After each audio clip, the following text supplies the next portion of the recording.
Nous avons vu que, une fois que tous nos péchés ont été confessés, Dieu les effacera. Nous pouvons avoir foi en cela. Mais maintenant, la vie n'est pas terminée parce que nous aurons encore des luttes dès ce soir en rentrant. L'ennemi veut qu'une seule chose, c'est de nous amener à pécher et à retomber dans le péché. C'est ce qu'il veut, parce qu'il sait que c'est ça qui déclenchera notre perte. Il sait qu'il est vaincu. Depuis la croix, il est vaincu. Mais il est en colère contre ceux qui connaissent la vérité. Il est en colère contre le reste qui garde les commandements de Dieu et le témoignage de Jésus. Il ne veut pas que nous marchions droitement devant Dieu. Mais nous avons confiance en Dieu, parce qu'il est notre bouclier. Lui nous fortifiera. Nous allons voir comment maintenant ne plus céder au piège de Satan, ne plus retomber dans le péché. Nous avons vu que c'est celui qui vaincra, dont le nom ne sera pas effacé. Vaincre sur quoi? Vaincre sur le péché. Il aura la victoire sur le péché. Les 144 000 ont un caractère pur. Ils ont arrêté de pécher. Pourquoi? Qu'est-ce qu'ils ont fait? Nous avons vu ce matin la première chose qu'il faut faire. C'est que de nous-mêmes, nous ne pouvons pas garder les commandements de Dieu. Comment est-ce qu'il faut faire? Nous devons nous soumettre. Et c'est un choix. Je soumets ma volonté à Dieu. Dieu me donne la possibilité de choisir entre le péché et lui. Je veux choisir Jésus-Christ. Et je choisis maintenant de me soumettre à ta volonté, Seigneur. Mais deuxièmement, il faut croire aussi qu'il va le faire. Il faut croire que maintenant son esprit va vivre en vous et qu'il fera le vouloir et le faire. Qu'il mettra en vous cette haine contre le péché. Il faut le croire parce qu'il va le faire. Le secret se résume ici. Le moteur de la personnalité humaine, c'est la faculté de décider de choisir. Tout dépend de la volonté. Dieu nous a accordé la puissance de choisir et maintenant, à nous de l'exercer. Vous ne pouvez changer votre cœur, c'est ce que nous avons vu. Vous ne pouvez de vous-même donner à Dieu vos affections. On ne peut pas de nous-mêmes. Mais vous pouvez décider de le servir. Vous pouvez lui donner votre volonté. Et qu'est-ce qui se passe lorsqu'on lui donne notre volonté? Et alors, il produira en vous le vouloir et le faire selon son bon plaisir. Ainsi, tout votre être sera placé sous l'action puissante de l'Esprit du Christ. Vos affections seront concentrées sur lui. Vos pensées seront en harmonie avec les siennes. Désirer la bonté et la sainteté, c'est bien. Tout le monde veut ça. Mais si vous vous en tenez là, cela ne vous servira de rien. Vouloir être saint, vouloir arrêter de pécher, c'est bien. Mais il ne faut pas s'arrêter là. Ce n'est pas seulement le vouloir. Plusieurs seront perdus parce qu'ils auront espéré devenir chrétiens et désirer l'être. Si on veut être saint, tous nous voulons, mais tous ne seront pas sauvés. Pourquoi? Ce sont ceux qui ne parviennent pas à se soumettre entièrement leur volonté à Dieu et qui ne prennent pas la décision d'être chrétiens. Il faut prendre la décision maintenant. Je veux vivre en tant que chrétien. Je veux te donner ma vie, Seigneur. C'est votre choix. Pas seulement vouloir, mais choisir. Je veux que tu prennes mon cœur. Par l'emploi judicieux de la volonté, un changement complet peut s'opérer dans votre vie. En soumettant votre volonté à Jésus-Christ, vous vous unissez à une force qui est supérieure à toutes les principautés et à toutes les puissances. La force d'en haut vous sera communiquée pour vous rendre inébranlable. Et ainsi, en vous remettant constamment entre les mains de Dieu, vous serez mis à même de vivre la nouvelle vie, à savoir la vie de la foi. Nous devons nous mettre entièrement sous le contrôle de Dieu. Et je dois choisir, Seigneur, je veux que tu changes ma vie. Et il le fera. Il le fera. Ce soir, nous allons voir maintenant en 5 phases. 5 phases, comment est-ce que nous pouvons ne plus retomber en arrière. Si ce soir nous avons décidé, fait ce choix, je vais arrêter. Maintenant, je veux donner mon cœur à Dieu. Maintenant, Seigneur, ma vie est entre tes mains. Vous allez voir que Dieu maintenant nous donne des instructions. Comment ne plus tomber, ni à gauche, ni à droite, mais marcher sous son ombre. Et nous devons rester sous sa direction. Et regardez maintenant, cela se passe en 5 phases. La première chose, nous l'avons vu, de même que cette personne, le publicain, s'est confessé. Il est sorti juste parce qu'il s'est confessé. L'autre a vu que ce qu'il a fait, j'ai fait ci, j'ai fait ça. Mais Dieu a dit, c'est celui qui se repent, qui sera juste. C'est pour cela que nous devons nous repentir, premièrement. Il faut reconnaître qu'on est malade. Il faut reconnaître comme ce publicain que nous sommes pécheurs, nous ne pouvons rien. Nous avons besoin de Dieu. Souvent, lorsque vous allez vivre la semaine, Dieu va vous montrer vos erreurs, à condition que vous lui demandez. Chaque jour, votre prière devait être, Seigneur, aujourd'hui j'ai passé cette journée. Maintenant, j'aimerais te demander, est-ce que j'ai péché aujourd'hui? Donne-moi ton Saint-Esprit. Montre-moi, est-ce que j'ai fauté cette journée? Je ne veux pas fermer les yeux si tu ne m'as pas montré que tout est correct. Pensez-vous que Dieu ne va pas vous révéler? Dieu va vous révéler. Parce que Dieu veut que vous soyez purs. Donc le premier réflexe à faire, c'est que chaque jour, avant de vous coucher, demandez à Dieu de vous montrer vos péchés de votre journée.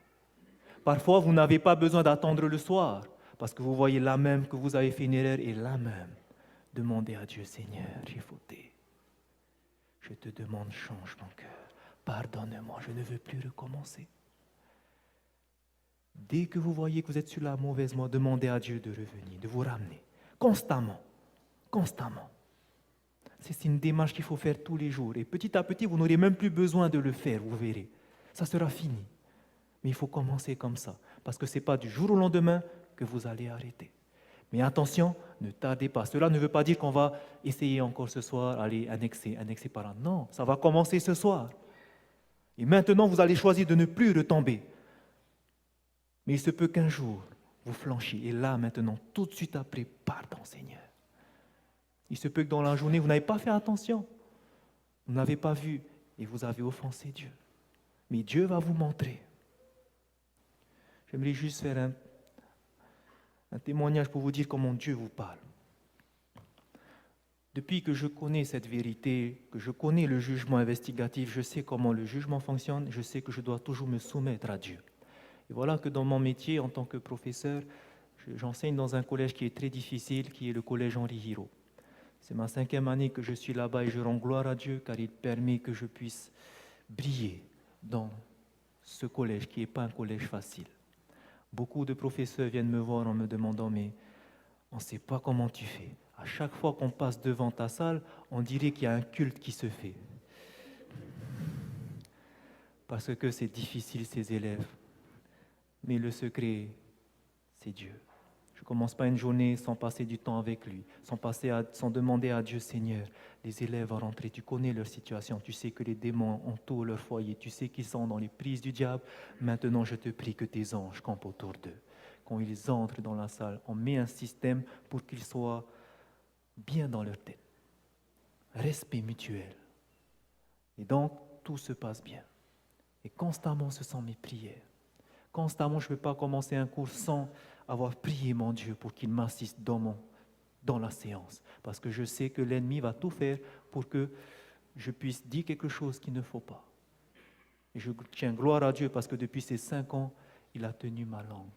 Et vous savez, si vous saviez comment c'est difficile, parmi nous, il y avait Yannick qui pourra en témoigner. Elle est passée par ce collège-là, Veyana. Et donc, je rends gloire à Dieu, c'est ce qu'il a fait. Mais maintenant, voici la méthode qu'on nous a apprise. C'est que la première chose que vous voulez pour que l'année se passe bien, surtout dans un collège difficile, c'est que dès le début de l'année, il faut mettre les points sur les i. Il faut les expliquer comment vous fonctionnez. Il faut installer des règles. Et lorsque les règles ne sont pas tenues, il faut sévir. Et donc, voici que c'était la rentrée de cette année. Et il y avait un élève que j'avais eu l'année dernière, que je savais que c'était un cas difficile. Et voilà qu'au début de l'année, où je donnais les consignes, il y avait une chose que je demandais aux élèves à chaque fois, c'est de lever le doigt pour parler. Parce que sinon, ça part n'importe comment.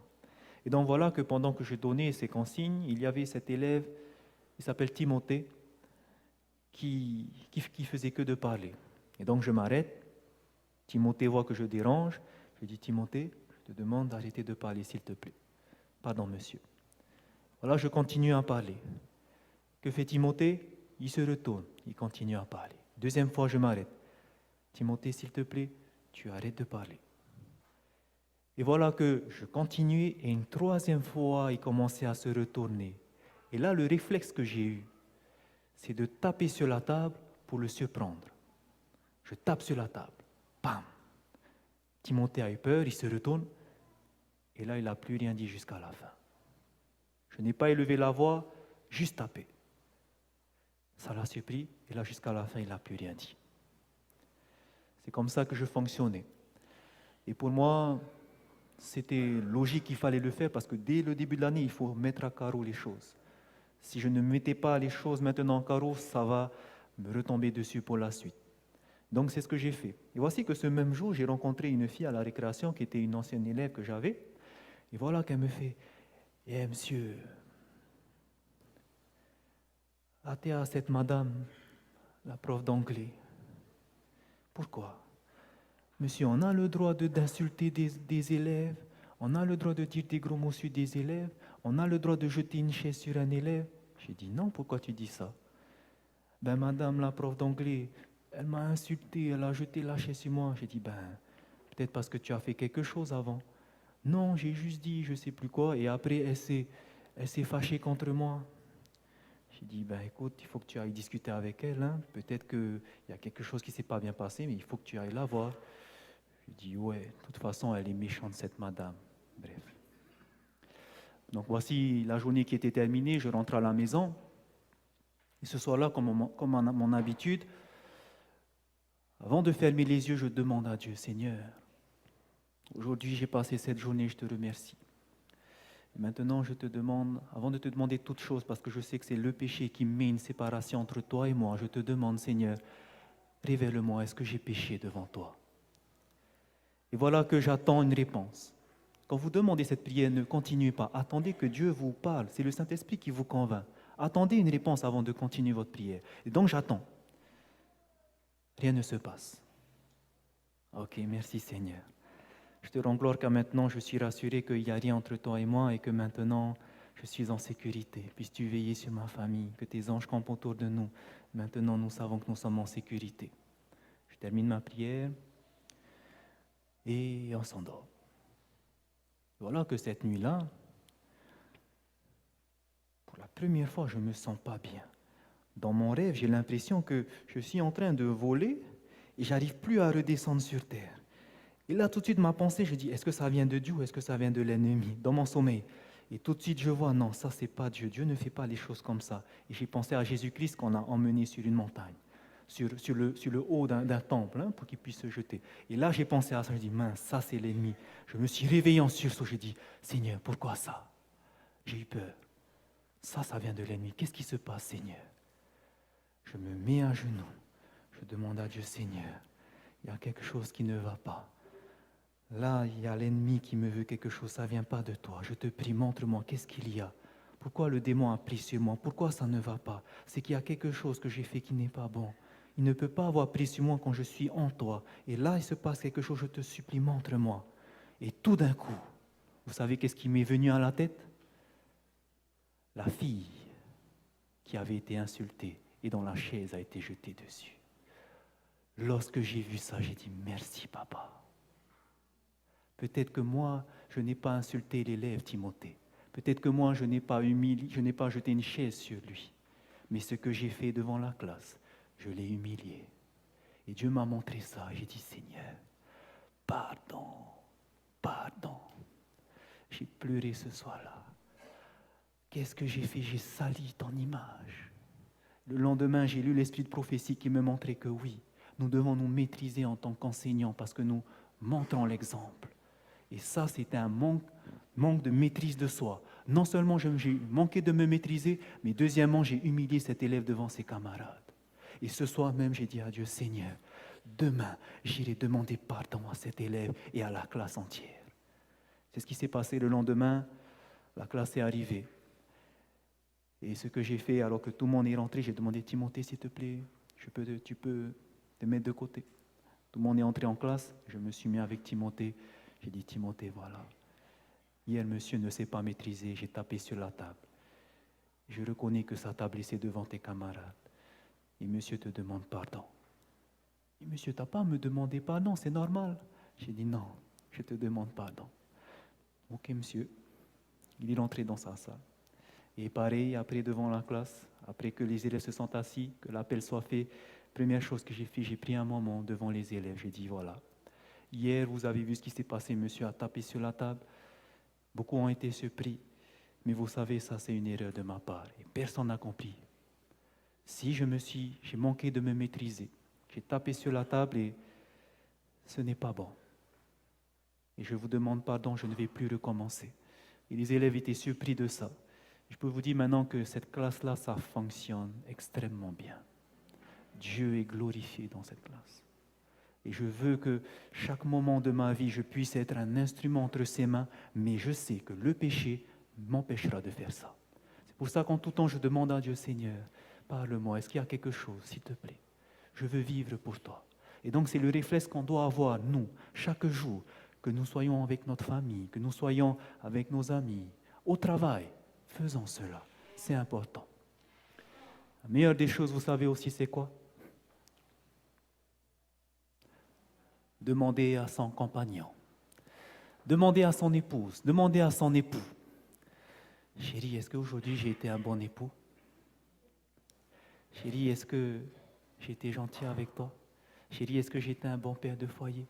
Vous savez ça? L'orgueil, jamais il va s'humilier pour demander. C'est moi qui ai raison, c'est toi qui as tort. Jamais je vais me rabaisser pour te demander est-ce que j'étais un bon mari. Non.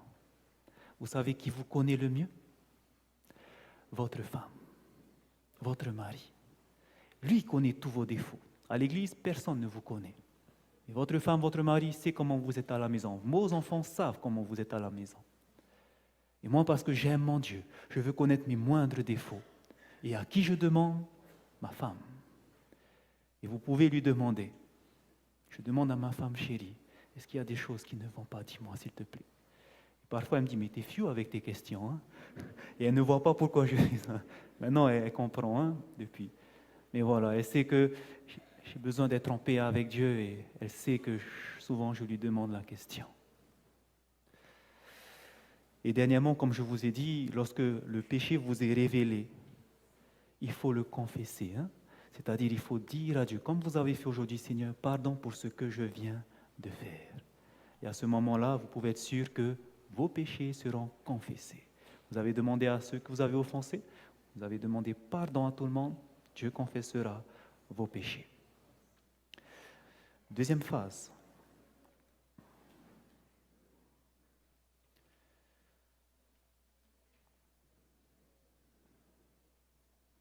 Donc ça, c'est la première phase. Nous devons nous repentir, confesser constamment dès que nous avons des défauts, être sûr que Dieu nous dirige.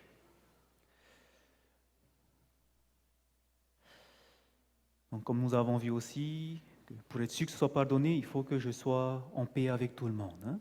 Donc si j'ai offensé quelqu'un, si quelqu'un m'a offensé, je sais qu'on a pardonné, on a prié ensemble. Donc ça, c'est ce que nous avons fait aujourd'hui. Deuxièmement, point très, très important.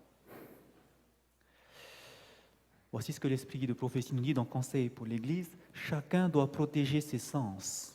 Sinon, Satan arrivera à les dominer. Ce sont en effet les voies qui conduisent au cœur.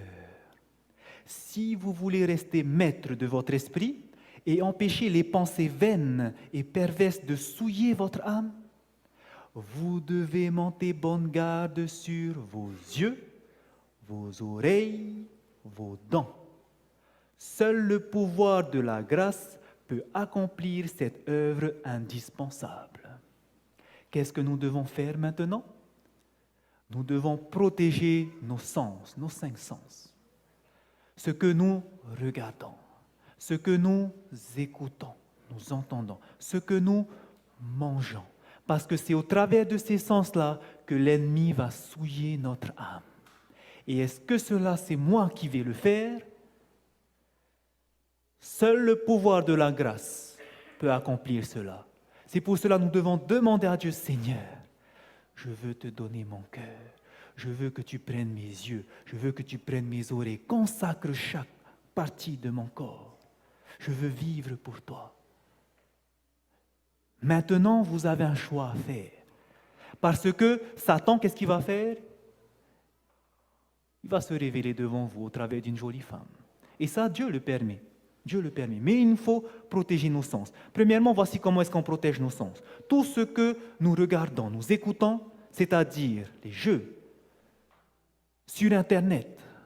Alors c'est très facile, les images apparaissent d'un coup. Ces choses-là, je mets de côté. Je mets de côté. Dans mon ordinateur, si j'ai des films violents, des films qui montrent la nudité des personnes, ces choses-là, je les supprime de mon ordinateur. Quand je vais sur Internet, je filtre ce que je vois. Il y a une image qui apparaît, je ferme la page.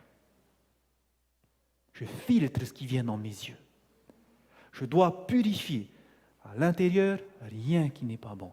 À la maison, dans mes DVD, tout à la poubelle. Si c'est du monde, il y a des choses qui sont bonnes pour les enfants de Dieu. L'histoire de Martin Luther, achetez le DVD. L'histoire le 7e jour, important, achetez le DVD, regardez ça en famille. Mais tous les films de ce monde, c'est en train d'entrer par là, ça fait des pensées, vous êtes coupable, en haut, adultère. Il faut arrêter maintenant. Donc pour ne pas que le diable ait prise sur vous, enlevez toutes ces choses de vos maisons. Et si votre difficulté c'est la télé, faites comme Jean-Noël a dit, télé dans la boîte et on met de côté pendant un certain temps. C'est la meilleure façon de faire. C'est la meilleure façon. Maintenant,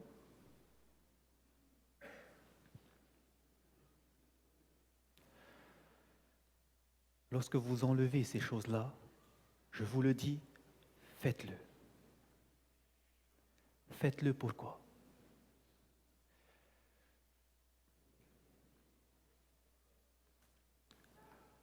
L'ennemi a pris sur ces choses-là. Ça n'appartient pas à Dieu. Ce sont les choses de ce monde. L'ennemi a pris sur ces choses-là. Je vais vous raconter dans quelques instants un témoignage qui s'est passé réellement. Et vous allez comprendre pourquoi ce n'est pas à Dieu. Je voudrais continuer. Deuxièmement, la musique. Faisons attention aux musiques que nous écoutons. Les musiques que nous écoutons, frères et sœurs. J'aimerais tellement parler de ce sujet parce que c'est important, mais surtout pour les jeunes, mais je n'aurai pas le temps. Vous savez que la musique, Dieu aime la musique. Les anges ne cessent de le louer. Mais lorsque vous allez regarder dans Genèse chapitre 4, vous allez voir que les descendants de Caïn, eux aussi, vont inventer des instruments de musique. Et eux, ils vont pervertir la musique. Et quand vous allez regarder l'histoire de chaque rythme, jazz, blues, pop, l'origine, quand vous allez remonter dans l'histoire de la musique, vous allez voir d'où ça vient. Ça vient des cultes païens. Et vous allez voir que les rythmes qui sont joués dans ces musiques, ça excite les sens. Une étude a montré, je vais vous montrer après, une étude a montré que les sens, lorsqu'on entend une musique, ça commence à stimuler le cerveau. En fonction du rythme de la musique, votre cœur aussi peut battre en même temps. C'est pour ça que dans les salles de sport, on met des rythmes qui vont vite pour que le cœur batte vite, pour qu'on puisse bouger, suer. Ça a un impact direct, mais ça a un impact aussi sur vos pensées. Et le diable sait comment utiliser ces choses-là. Le diable sait comment avoir emprise sur ces choses-là. Il dirige ces choses-là. Les enfants de Caïn l'ont fait, et vous allez remonter à la source. C'est comme ça que, quand vous allez par exemple, vous voyez les Africains, avec le tam-tam, ils arrivent à mettre des personnes en transe. Au travers de la musique, on peut faire ces choses-là. Satan sait utiliser ces instruments. Pourquoi c'est important aussi? Parce que malheureusement, l'erreur qu'on est en train de faire aujourd'hui dans l'Église, c'est de prendre ces choses qui viennent du monde, de les mettre dans l'Église et de changer simplement les paroles, sans se rendre compte d'où vient l'origine de ces rythmes. Malheureusement, ces choses sont dans nos églises. Je n'ai pas le temps de parler dessus, mais sachez que Satan a pris sur ces choses-là. Regardez une citation que l'Esprit de prophétie nous donne, dans le message à la jeunesse. Là-bas, sur cette maison, planent des anges, des jeunes gens sont réunis. On entend des voix et des instruments de musique. Une maison où il y a de la musique. Ce sont des chrétiens. Ces chrétiens-là, vous verrez, sont des adventistes. Ce sont des chrétiens. Mais qu'est-ce que nous entendons? C'est une chanson frivole, une chanson de ce monde. C'est une chanson bonne pour une salle de danse, musique de ce monde.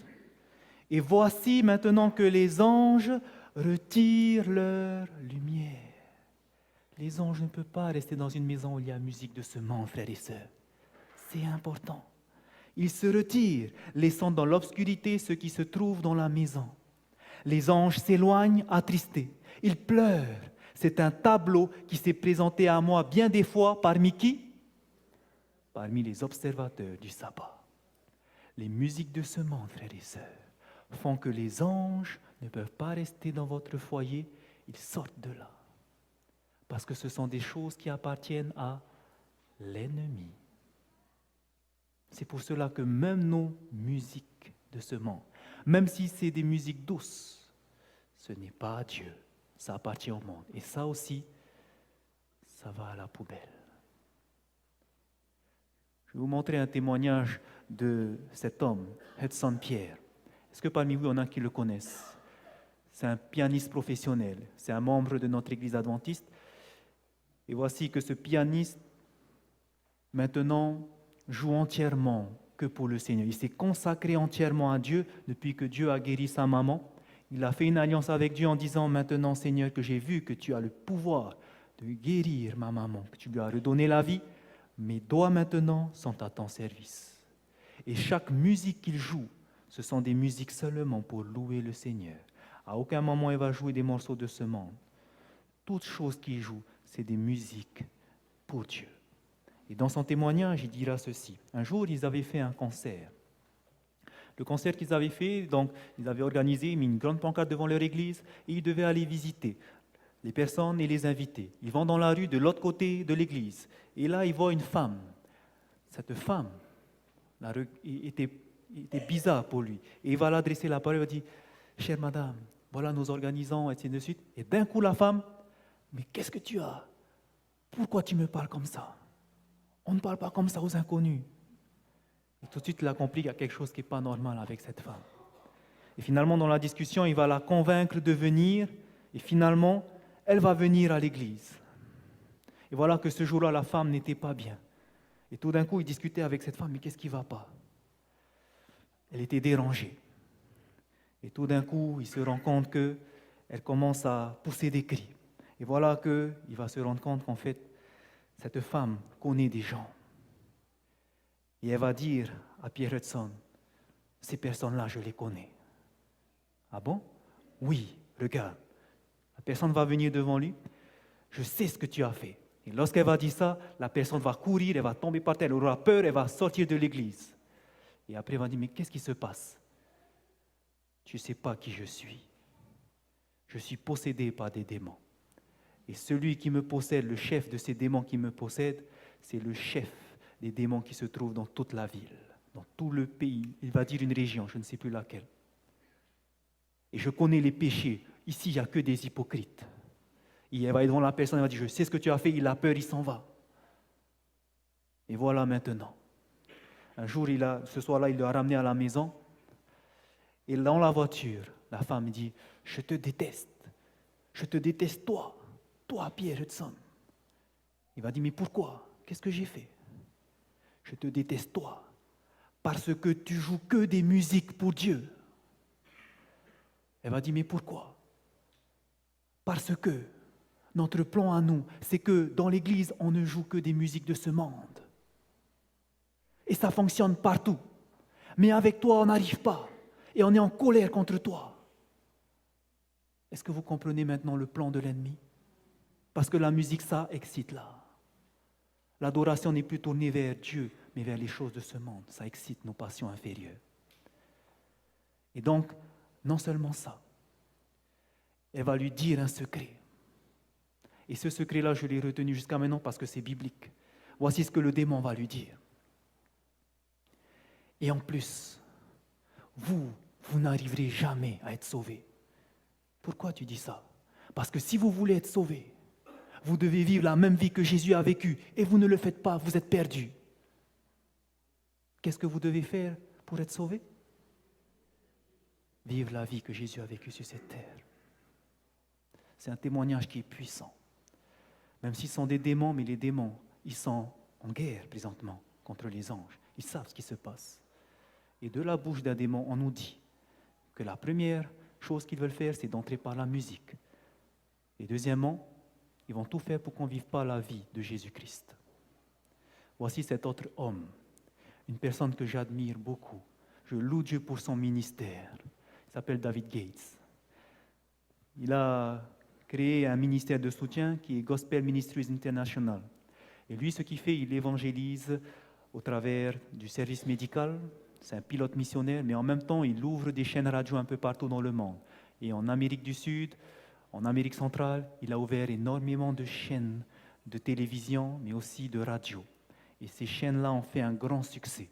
Beaucoup de ces chaînes ont converti beaucoup d'adventistes. Beaucoup sont adventistes au travers de son ministère, au travers de la radio.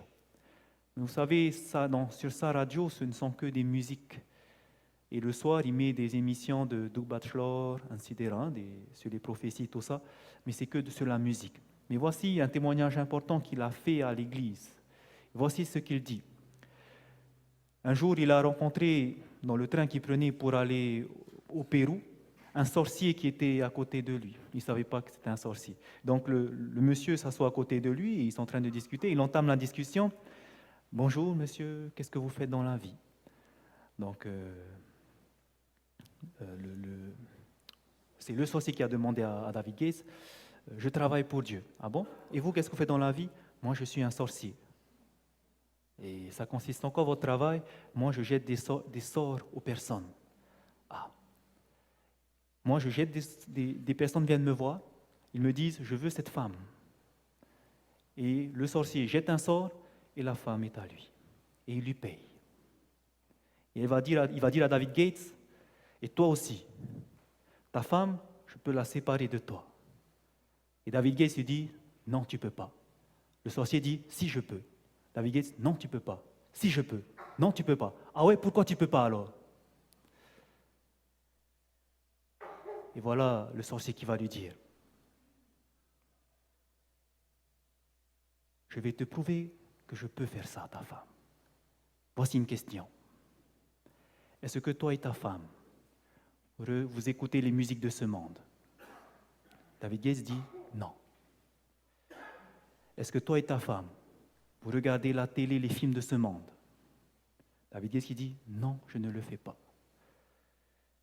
Le sorcier va demander, est-ce que toi et ta femme, vous lisez des magazines de ce monde? Non, je ne le fais pas. Dernière question.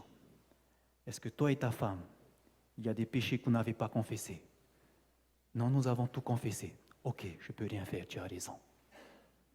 Qu'est-ce que vous comprenez dans son témoignage? que le diable, tant que nous avons emprise sur les choses de ce monde, parce que ça appartient au diable, il peut avoir emprise sur ses enfants. Il peut, parce que Dieu ne peut pas forcer ses enfants à se séparer des choses de ce monde. Et tant qu'ils vont chérir ces choses, le diable a emprise sur eux. Mais si nous avons laissé cela, débarrassé, fait le ménage dans nos ordinateurs, enlevé toutes ces choses-là, le diable ne peut rien faire contre nous. Si nous avons tout confessé, il ne peut pas nous toucher. Ça, c'est clair, c'est net. Et c'est pour ça que je voudrais appuyer maintenant, lorsque vous allez rentrer, frères et sœurs. N'oubliez pas, si vous avez ces choses dans vos ordinateurs, ces musiques de ce monde, enlevez-les. Dans vos téléphones portables, il y a des musiques de ce monde, enlevez-les. Toutes ces choses-là n'appartiennent pas à Dieu.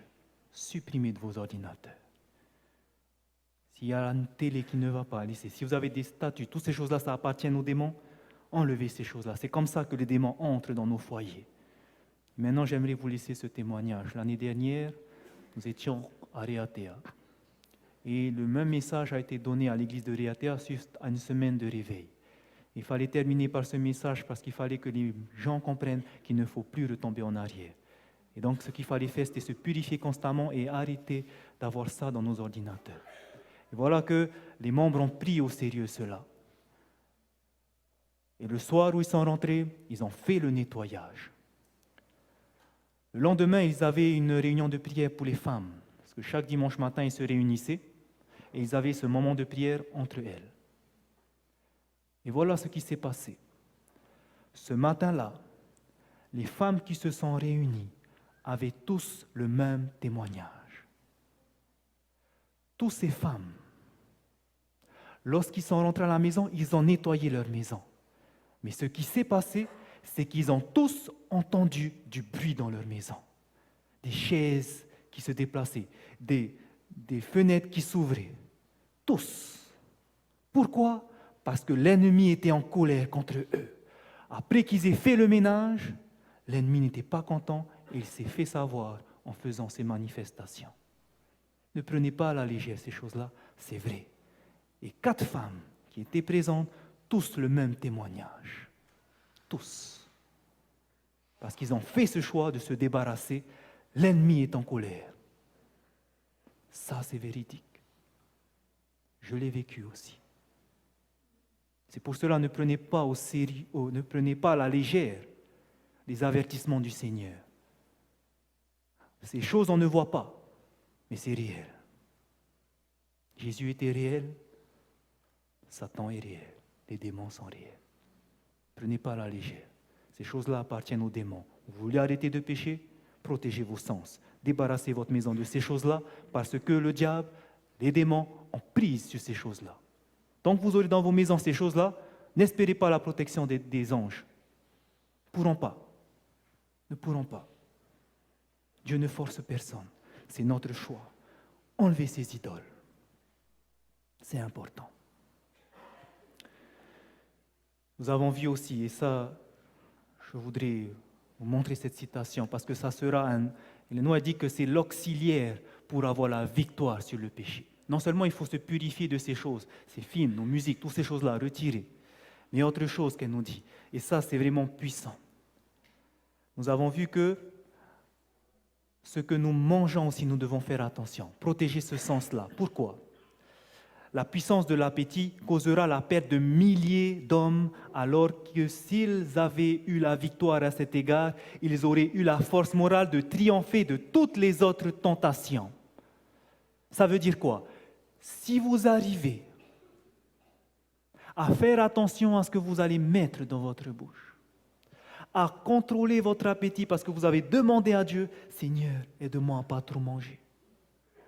Si vous arrivez à vivre cette réforme sanitaire, qui est la chose la plus difficile à l'homme de faire, vous savez qu'est-ce qui va se passer? Les autres tentations, c'est 0 à côté. Parce que c'est ça le plus difficile. Et quand vous avez fait le plus difficile, les autres, ça sera facile à surmonter. C'est pour ça que la réforme sanitaire est importante, frères et sœurs. La clé de la réforme sanitaire, c'est parce que c'est tellement difficile. Mais lorsqu'avec la puissance du Saint-Esprit, vous demandez, Seigneur, aide-moi à contrôler mon appétit, et qu'il le fait, que vous arrivez à prendre cette habitude pendant plusieurs jours, 10 jours, c'est fini. Vous allez voir que les autres tentations seront faciles, plus faciles à vaincre. Donc, protégeons nos sens, ce que nous regardons, ce que nous entendons, ce qui entre dans notre bouche.